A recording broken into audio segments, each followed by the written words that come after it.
Sa ganun po, justice ganyan. No? Kasi ang iniisip ko rito baka mapunta sa wala dahil dito nga sa insertion sa flood control, nagtuturuan eh. Hindi na rin sinasabi sino nag-insert, may mga nagpapanggap na hindi namin alam yan, bigla na lang nangyari yan, di ba? Baka dito, kamukat-mukat ninyo, kasalanan nyo, kasalanan ko eh. Insert hindi po ba? So how would you go about it? Kasi magtuturuan yung mga yan, sigurado eh. Baka mahirap i-pinpoint kung sino nag-insert. Well, may paper trail dahil nakita ko na sa House merong bill na inintroduced si Joey Salceda to insert this provision, Section 1D. No? Enzo Recto, kalaban ang katiwalian at kasinungalingan, kakampi sa katotohanan at kabutihan.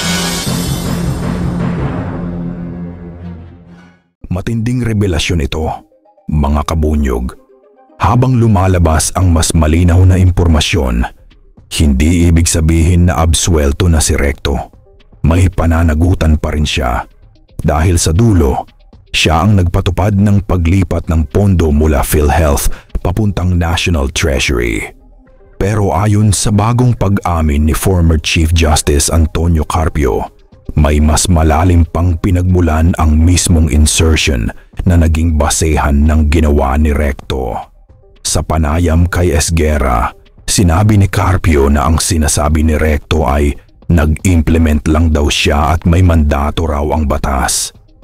Pero kahit sabihin mong may mandato, mga kabunyog, responsibilidad pa rin niya na tiyaking tama at legal ang bawat probisyo kanyang ipinatutupad. Ayon pa kay Carpio, mali ang unang akala niya at nang marami na si Recto ang nagpasok ng probisyon, sabi niya mismo, ang akala ng iba, ang akala ko, na siya ang nag-i-insert, bahat na trace ko na, hindi pala siya ang nag-i-insert. At noon pa man, ito na ang naging depensa ni Recto kung bakit niya ito ginawa, na siya raw ay nagpatupad lamang ng probisyong ibinaba sa kanya. Heto mga kabunyog na, panoorin po natin itong nakaraang balita.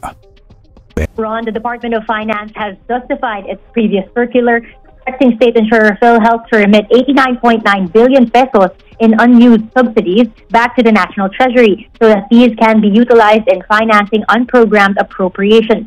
During the post-SONA discussions this morning, DOF Secretary Ralph Recto clarified that his agency was only following Congress orders to collect and make better use of IL funds from different government-owned and controlled corporations such as PhilHealth. Recto said his agency consulted with the Governance Commission for GOCCs, the Office of the Government Corporate Counsel, as well as the Commission on Audit, all of which he said noted that the move was legal. Pero ayon kay Carpio, lumabas na si Congressman Joey Salceda pala ang tunay na nag-insert ng provision sa House dahil siya ang nag-introduce ng bill na may insertion.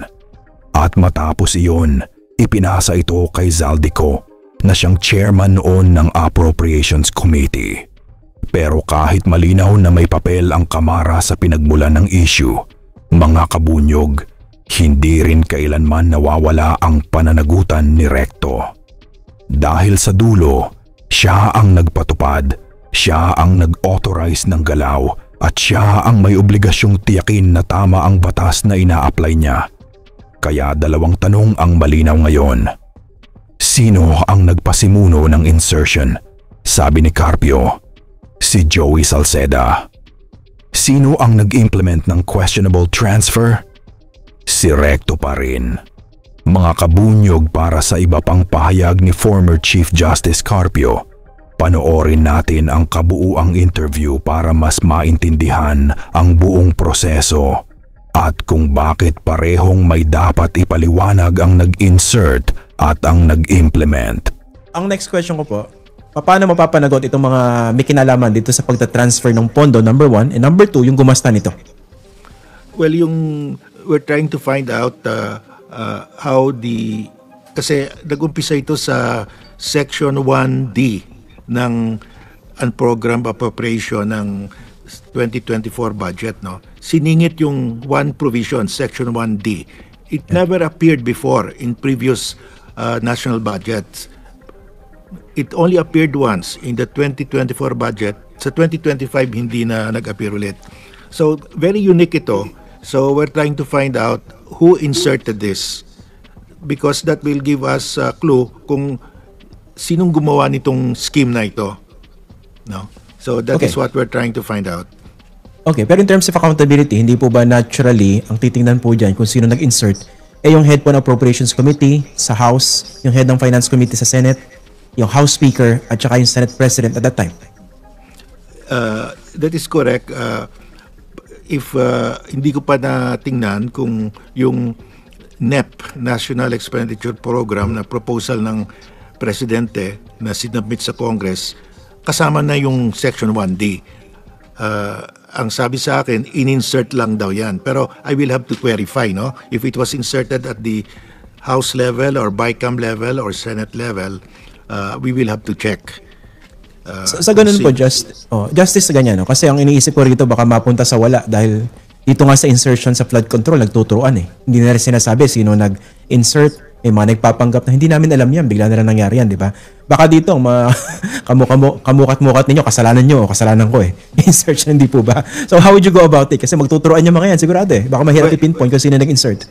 Well, may paper trail dahil nakita ko na sa House merong bill na inintroduced si Joey Salceda to insert this provision, Section 1D, no? So, but we have to verify further, look at the subsequent events para mabuo talaga. So, it looks like it started in the House, no? Yung insertion ng Section 1D. So, we will uncover that, but it will just take time, no? But right now, panalo na tayo. We have a unanimous decision. Ibabalik na yan, no? Unfortunately, that was not included in the yung approved bill ng House. Hindi kasama yung 60 billion reimbursement.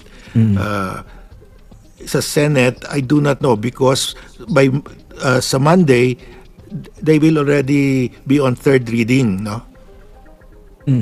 On third reading, pag on third reading na sila, tapos na. I don't know pag sinama yung 60 billion kasi kakalabas lang today yung decision, no? So Bunyog, halikan na kasama ka. Bunyog, kapag buklod ay may pag-asa. Luzon, Visayas, Mindanao, isa ang pananaw. Sa bagong Pilipinas ang bunyog isisigaw. Bunyog.